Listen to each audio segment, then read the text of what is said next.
ഞങ്ങൾ എത്ര ത്യാഗം സഹിച്ചാലും ഇവിടെ ഇവിടെ കിടന്ന് മരിക്കുന്നാലുണ്ട്.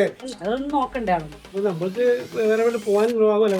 ഞങ്ങളുടെ അമ്പലവും ഞങ്ങളുടെ പൂജ മുറികളൊന്നും കളിച്ച് ഞങ്ങൾ വിശ്വാസമില്ല.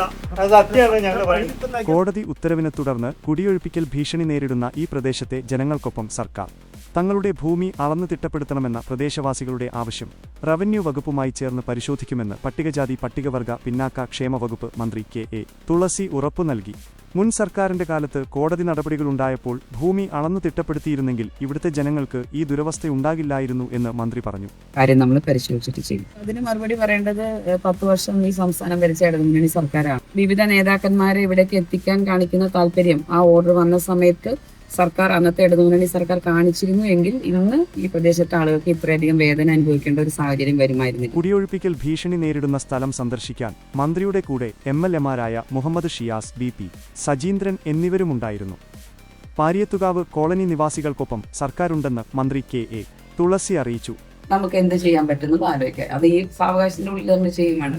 ഈ സ്ഥലം ഞങ്ങളുടേതല്ല, പുറമ്പോക്ക അല്ലെങ്കിൽ ഞങ്ങളെ ഇറക്കിക്കോ. 1 സെന്റ് അവർക്ക് ഇവിടെ ഉണ്ടെങ്കിൽ ഞങ്ങൾ പറയുന്ന സമാനം ചെയ്യും. ഗവൺമെന്റ് മൊത്തത്തിൽ നിങ്ങളെ എങ്ങനെ രക്ഷിക്കാൻ പറ്റുമെന്ന് നോക്കുകയാണ്. അത് നിങ്ങൾ മനസ്സിലാക്കി. ഫലപ്രയോഗം ആ നടപടികളൊക്കെ നിർത്തിവെക്കാൻ അടിയന്തരമായിട്ട് ആവശ്യപ്പെടുകയും അതുപോലെ തന്നെ കോടതിയിൽ നിയമപരമായിട്ട് സാവകാശം കിട്ടണം എന്നുള്ള ആവശ്യമായിട്ട് സർക്കാർ മുന്നോട്ട് പോവുകയാണ് ചെയ്തത്. അപ്പോൾ ഇപ്പം നമുക്ക് 2 ആഴ്ചത്തെ സാവകാശമാണ് കിട്ടിയിട്ടുള്ളത്.